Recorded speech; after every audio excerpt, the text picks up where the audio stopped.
In this video, I'm going to demonstrate how to forecast a financial statement, use that forecast to determine the value of a company or the value of a company's equity, and then to create a statement of cash flows from that forecast as well. We're going to start off with our assumptions. We have many assumptions here. Sales growth, non-cash to current assets divided by sales, current liabilities divided by sales, and so on. To make life a little bit easier, we're going to start off by naming these cells so we can reference them by name throughout the lesson. So sales growth, I'm going to name. So I select B2, and then I'm going to go up here to the name box, and I'm going to name it S growth.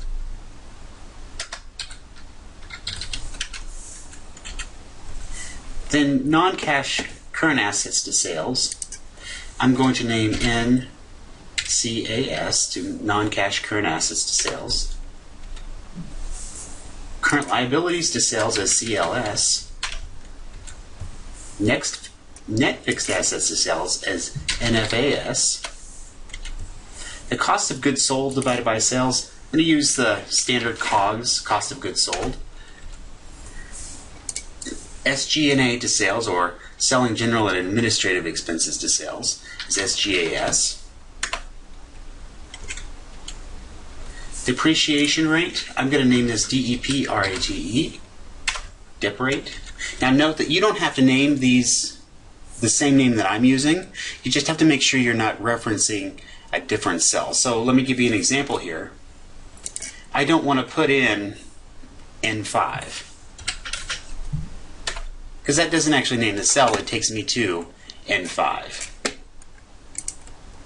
And because there are a long list of long sets of columns, if I put anything like NO5, it's going to take me to column NO and then the number 5. So you want to watch out for that. Interest rate on debt, I'm going to name debt rate. Interest paid on cash and marketable securities is the invest rate. The tax rate, we'll just call tax rate. And then the dividend payout ratio, I call div pay. So now that I've named my cells, my assumptions, I can start calculating my forecast. So for sales, I want to take the last year's sales multiplied by 1 plus the sales growth rate. And you can see as I type it in, the name of the variable showed up. Then I'll just pull that across for the 6 years. My costs of goods sold are a percentage of sales, so I'm going to put here equals negative cost of goods sold multiplied by that year's sales, and I'll go pull that across. Depreciation is going to be a percentage of the average outstanding fixed assets for a 2-year period, because we assume that the company buys its fixed assets evenly throughout the year. So this will be equal to negative depreciation rate multiplied by the fixed assets at cost for the previous year plus the fixed assets for cost for this year. Divide that by 2. And that will change as we add in columns or add in numbers in our columns down below to reflect the new investment over time. So again, I'll just pull that across. And I get zeros here, but those will fill in later on. My SG&A expense is equal to negative SGAS. So that's what I named it, multiplied by the sales for that year. The interest on debt, interest payments on debt, again, we're going to assume the company either pays or increases debt evenly throughout the year. So I'm going to take equals negative the interest rate on debt multiplied by last year's debt plus this year's debt divided by 2. We'll do the same thing with interest earned on cash and marketable securities. We assume that the company either increases or decreases the cash and marketable securities evenly throughout the year, and so we're going to take an average of last year's and this year's cash and marketable securities. So this will be equal to the interest paid on cash and marketable securities multiplied by last year's liquid assets plus this year's divided by 2. So the profit before tax is equal to the sum of all of our income and expenses. Taxes are equal to the tax rate, I'll put negative, and then the tax rate multiplied by the profit before tax. The profit after tax then is equal to profit before tax plus, and we make that a plus because the taxes are negative, meaning that it's an expense in this case. And then the dividends are equal to negative the dividend rate, dividend payout ratio, multiplied by the profit after tax. Then our addition to retained earnings is equal to our dividends, then our profit after tax, and then take out the dividends. And now I'm going to make this look a little bit better. Take this out to 2 decimal places.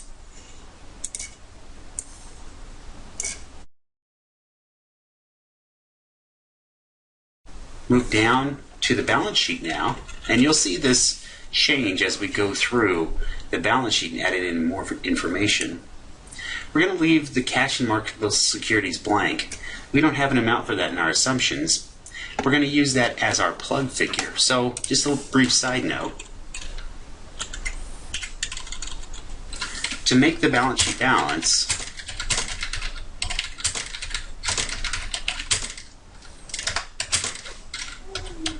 we'll use a plug figure.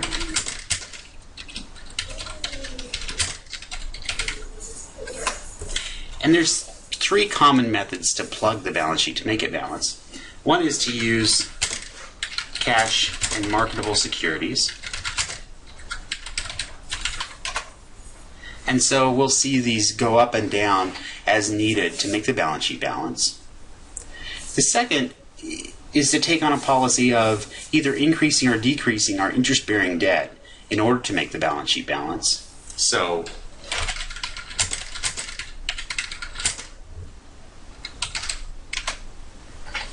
that's an option for us. Then the last common option, is to increase or decrease equity to make the balance sheet balance.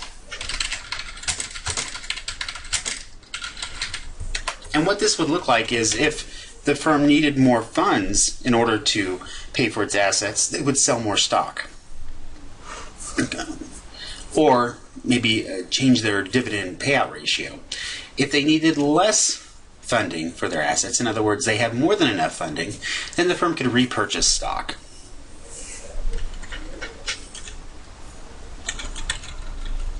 So again, we're going to leave our cash and marketable securities blank for now. Our non-cash current assets are equal to NCAS multiplied by the sales for the year. We're going to skip our fixed assets at cost right now.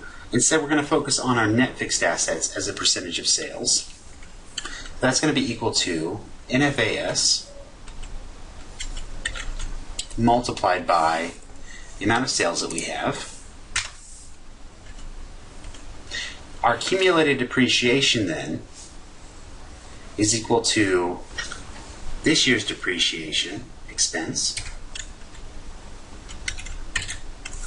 plus last year's accumulated depreciation. And then our fixed assets at cost are equal to our net fixed assets, and I'm minusing out the accumulated depreciation, so essentially we're adding that to it. And then we have a problem when it comes up, and I knew this problem would happen, and I'll show you how to correct it. It says, careful, we found one or more circular references in your workbook that might cause your formulas to calculate incorrectly. So we get 0 here for fixed assets at cost. That's not going to work. Let me show you how to fix that.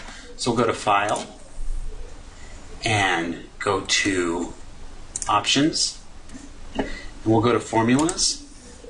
And what we want to do is enable iterative calculation. It says maximum iterations and the maximum change here. So we tell it to run 100 different possible outcomes in that cell, and if we want more, we can add more. But 100 should do that for us to get us the number we need to make that work. Our total assets are then equal to the sum of all of our, the sum of the net fixed assets, the non-cash current assets, and include the cash and marketable securities at this point. Even though there's no number in there, we're going to eventually put a number in there. Our current liabilities are equal to CLS, current liabilities to sales, multiplied by our sales amount. Our debt, for our purposes, our debt's going to stay the same throughout the forecasted years. Our stock also is not going to change. We're not going to issue new stock. We're not going to repurchase any stock. And our accumulated retained earnings are equal to last year's retained earnings plus the addition to retained earnings for this year. We'll calculate the sum of that.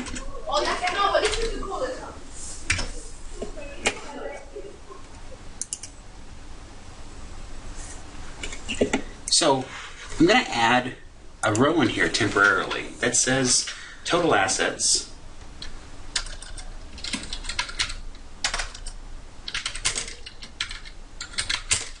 minus total liabilities and equity. And for this, we're going to have total assets minus our total liabilities and equity. And our goal is to make that 0 for each year.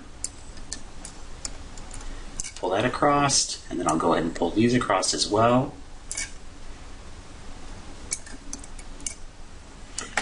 And you probably saw there where there was a lot of numbers that changed up here because our interest payments on debt and our interest earned on cash and marketable securities and our depreciation are all going to change based on what's in the balance sheet. So now I want to make my balance sheet balance. As you can see, it doesn't, because our assets are not equal to our liabilities and equity. In order to solve this problem, I'm going to use Solver. So I selected the Data tab, and I went to Solver. If Solver isn't on your Excel, the way to get it is to select File and Options, and go to the add-ins and go to Excel add-ins and select Solver. Once you do that, you should have Solver available up here. So I'm going to select Solver. I want to clear everything out, so I'm going to select Reset All. Make sure to select Make Unconstrained Variables Non-Negative. So you want to definitely have a check there. And our objective is to make our total assets minus total liabilities and equity equal to the value of 0 by changing the cash and marketable securities amount. And so it shows that Solver found a solution. We want to keep that solution. Go to the next one. Again, select Solver. Now we want D43 to equal a value of 0 by changing the cash and marketable securities for forecasted year 2. And that worked. And you see there's a 1 cent difference here. That's just a rounding error. Or Excel getting as close as it can to 0. So we're going to set the objective E43 to a value of 0 by changing the amount of cash and marketable securities. And if I was using a different plug, let's say debt, I would put the cell for debt here, the changing variable. Then we'll move on. So we want F43 to be equal to 0 by changing F30. Mind you, I started with year 1, and that's what you'll want to do. You'll want to start with year 1 and go through year 6 in order. Otherwise, the previous years won't balance. Then finally, for year 5, go to Solver. I want G43 to be equal to 0 by changing the cash and marketable securities for year 5. And so I get my balance sheet to balance. See there's a couple cents difference. And we'll also see that in the statement of cash flows as well. And your answers may be slightly different based on that. So my balance sheet balances, I'm happy about that.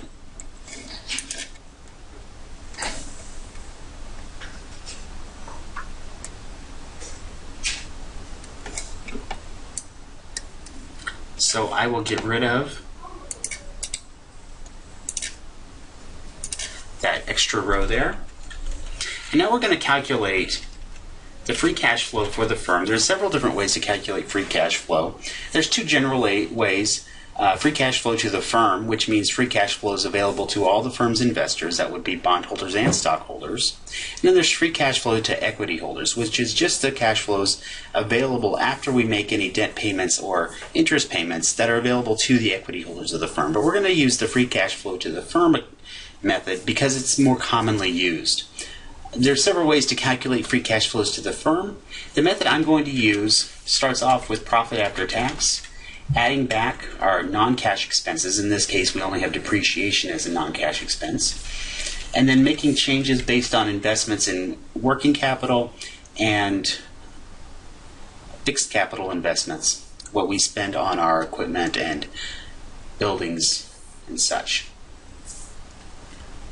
So we're going to start with profit after tax. We don't include year 0 because that year the cash flow has already been received for that time period, so we wouldn't want to use that in our valuation. So our profit after tax in year 1 was equal to 7,987.31. We want to add back our depreciation expense, so I put equals negative and select depreciation.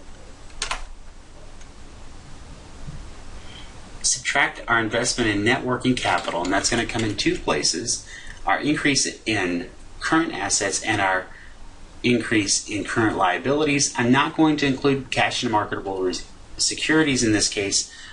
We're going to include those later on in our calculation for the value of the firm. We're going to assume that we're just going to receive the cash today should we sell the firm, and we're going to account for the value of that cash at time 0. So I'm just going to use the non-cash current assets in this case. So I want to subtract out an increase in current assets, so I'm going to put equals negative C31, which is our non-cash current assets for year 1, minus the previous year's amount. Oh, made a mistake there. So equals negative, open parentheses, last year's minus this year's, and then close parentheses. So I get negative 931, and then we want to add back any increase in current liabilities because it's a source of cash, and I'll go through that when we get to the statement of cash flows.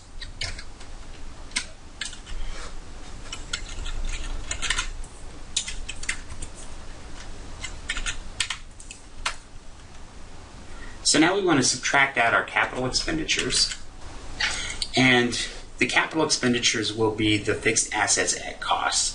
So the increase is the actual cash we paid out for our capital expenditures. So it's going to be equal to negative fixed assets at cost for year 1 minus, open is going to be equal to negative, open parentheses, fixed assets at cost for year 1 minus fixed assets at cost for time 0. And so we invested $5,128 in year 1. We're going to add back after-tax interest on debt. So it's going to be equal to negative the amount of interest expense we paid out multiplied by 1 minus the tax rate.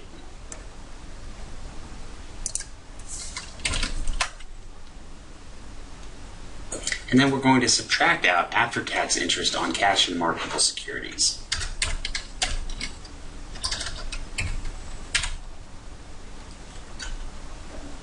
So equals negative 498.88 multiplied by 1 minus the tax rate. And the reason why we're adding back after-tax interest on debt and subtracting out after-tax interest on cash and marketable securities, because these represent cash flows or non-operating cash flows that would be available or not available to investors, to the bondholders, and to the equity holders in the absence of these accounts, the debt and the marketable securities accounts. So our free cash flow is equal to the sum of these individual cash flows. And in our case, for the first year, our free cash flow is equal to $5,539. I'm going to take this, I'm going to pull it over through year 5. That gives us our free cash flows for years 1 through 5. And now we want to calculate the enterprise value for the firm. The enterprise value is the present value of all the future free cash flows of the firm. So we have our individual free cash flows for years 1 through 5. And then we need to calculate the terminal value. The terminal value is equal to the cash flow in year 5, or whenever the end of our non-constant growth period is. So in our case, it's going to be year 5. Multiplied by 1 plus the constant growth rate, or the long-term free cash flow growth rate. So we expect free cash flows after year 5 to grow by 4% per year. And then we're going to divide that by the weighted average cost of capital minus the long-term growth rate. And that will give us our terminal value. The terminal value then is the amount we could sell the operations of the firm for at the end of year 5. It's similar to the terminal value, or the value of operations for a constant growth company. It's similar to the calculation used for determining the price of stock with a constant growth rate for dividends. In this case, the numerator is equal to the free cash flows for the previous year multiplied by 1 plus the constant growth rate. If this were the dividend discount model, we use the previous year's dividends, or D0, multiplied by 1 plus the constant growth rate. That would be our numerator. So the only difference here is what the cash flow is. So in this case, it's the free cash flow. With the dividend growth model, it's the last dividend. The denominator for the dividend discount model is the cost of equity minus the growth rate.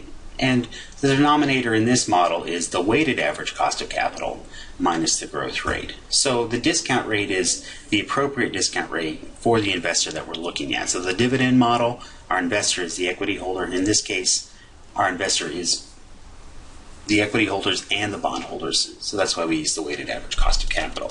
So we're going to calculate the total, the sum of both the free cash flow and the terminal value across the 5-year period. And so our enterprise value, or our value of operations, is equal to NPV, our net present value. Our discount rate is the weighted average cost of capital. We're going to highlight the cash flows then. And so we get an enterprise value of $78,158. We're going to add to that the starting cash and marketable securities. So if we had to sell the firm today, we would expect to get $91,601. And I say asset value here. This is the market value of the firm's assets based on our calculations. So now that's our total corporate value, or our total market value of assets. We want to subtract out the year 0 debt. So year 0 debt is equal to $23,770. So our imputed equity value is equal to our asset value minus our year zero debt. So you get 67,831.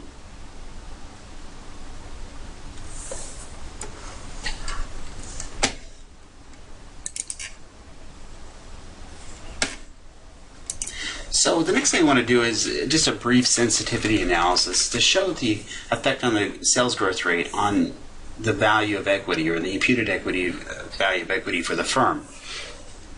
We often assume that increased sales result in increased value, but that's not always the case. So that's what I want to show you here. We're going to use a data table to create a sensitivity analysis, and in the column I'm going to put in different rates of growth. So we're going to start off with 0% growth, and then we're going to increase this by 1%, and so on. And I'm going to take this up to 15% growth. So this will be the annual sales growth. So I have a column here, and let me just make this look a little nicer here. Oops. There we go. Alright, so we have 0 to 15% growth. The way that a data table works in this case, because we only have one variable, and that's the growth rate in sales, I can put, so this is my first column, in column B, and column C in the row above my 0%, one column over, the row above, I'm going to put equal and set that value equal to B69, so that's the imputed equity value, and I'll change that to a dollar amount, so we have the same imputed equity value. I'm going to highlight the entire table, so the column, and going up one row, the imputed equity value, and then I'm going to go to Data, What If Analysis, Data Table. So there's two options here, a row input cell and a column input cell. In this case, because we only have one variable and it's in a column, we're going to skip the row input cell and only select the column input cell. And then I'm going to go to the variable that I want to change, my sales growth rate, and select that. So what's going to happen is that Excel is going to, for each value in my column, it's going to say, okay, so if 0% is my sales growth rate, then what will my imputed equity value be? And so we get the following column, and we can see what's going on here. As sales increase, the sales growth rate increases, the value of the firm, or the equity value of the firm, falls. I can show this in graphical form by selecting all but the top row, going to Insert, Charts, and I'm going to use a scatter plot. And so my chart title is Imputed Equity Value, or the effect of sales growth rate on imputed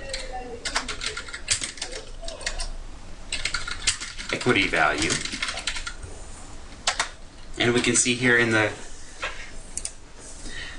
on the y-axis is our imputed equity value, on the x-axis is our growth rate, and as we increase the sales growth rate, the imputed equity value, or our market value we would expect for the firm's equity, decreases. What's driving that in this case is the high amount of investment required for an increase in sales. So for every dollar of investment, or excuse me, every dollar of sales, we have to invest $1.15 in net fixed assets. Right. So now we're going to go to the statement of cash flows. And again, we have 5 forecasted years. And down below, I have sources and uses of cash. If you haven't seen this before, it's very handy to memorize this table to understand it. An increase in an increase in an asset is a use of cash. A decrease in an asset is a source. So if you think of increasing fixed assets, you're going to pay cash out, you're going to increase that asset amount. We decrease an asset if we, for example, decrease our accounts receivables by getting those paid, we're going to receive cash. So it's a source of cash, and we're reducing our amount of accounts receivable outstanding. An increase in a liability, we take out more debt. That brings more cash into the firm. We pay off a debt. We decrease the amount of cash the firm has. Same thing applies for an increase in owner's equity. It's a source of cash. We sell more stock. We get more cash in. We decrease owner's equity. We repurchase stock. We have treasury stock in that case. And that's going to be a use of cash. So we're going to create a statement of cash flows. Again, we're not going to have anything for year 0. We're going to start with year 1. And this is the method used here is the indirect method for creating a statement of cash flows. So we're going to start with our profit after tax for year 1.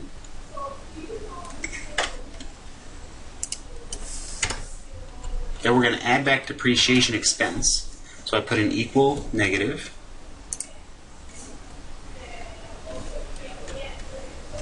So for year 1, that's 2381.25. And then we're going to adjust for changes in working capital. We're going to subtract the increase in our non-cash current assets.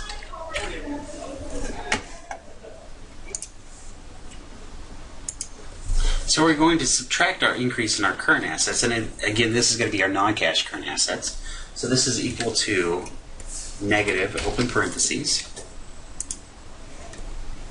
And we start with year 1, so we're going to have our non-cash current assets minus the previous year's non-cash current assets.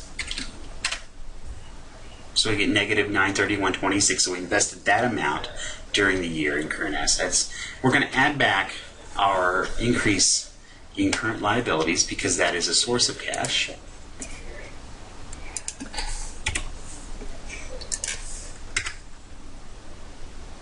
And so our net cash from operating activities for year 1 is equal to the sum of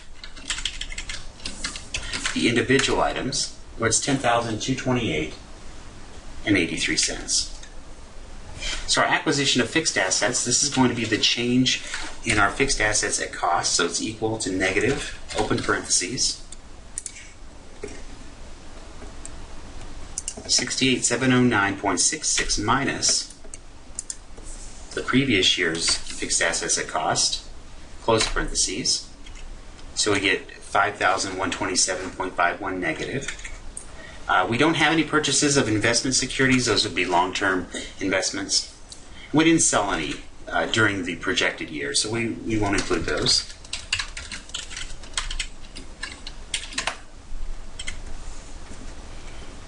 And finally, the cash flows from financing activities. We didn't borrow any, we didn't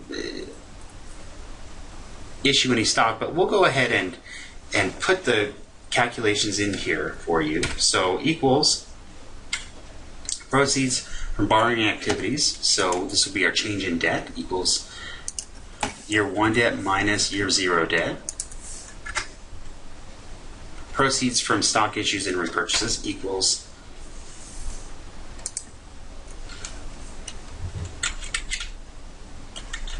year 1 stock minus year 0 stock.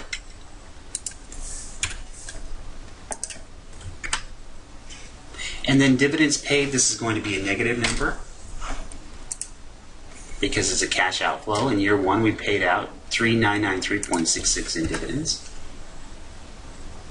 And so our net cash from financing activities is equal to the sum of the individual items. And then our change in cash is equal to the net cash from operating activities plus the net cash used in investing activities plus the net cash from financing activities. Our beginning cash is equal to the amount we had at the end of year 1,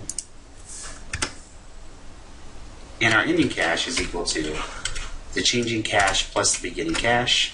We get 14,550.51. Here it's again a 2-cent difference, 14,550.53. I'm just going to take this and pull it all the way through. And let's just compare our ending cash at the end of 5 years is 22,963.23, and it's 22,963.25. Again, that's just going to be because of rounding and using Excel to solve our iterative problem. So we're off by 2 cents at the end of year 5, and yours might be slightly different based by a few cents. But overall, our cash flows flow throughout the period, our balance sheet balances, and our retained earnings flow appropriately through each year by taking last year's retained earnings, adding in net income, subtracting out dividends to get our current retained earnings. So there's 3 things that I would look for in any projection that you complete, and that's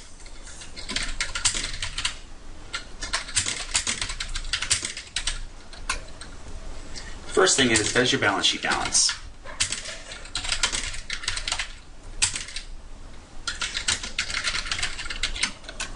The second is, do retained earnings flow appropriately?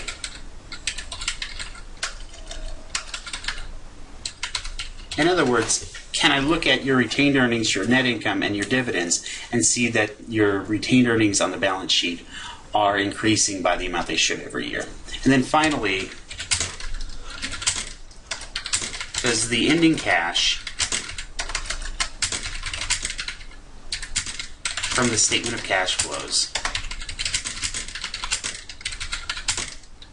equal the amount on the balance sheet?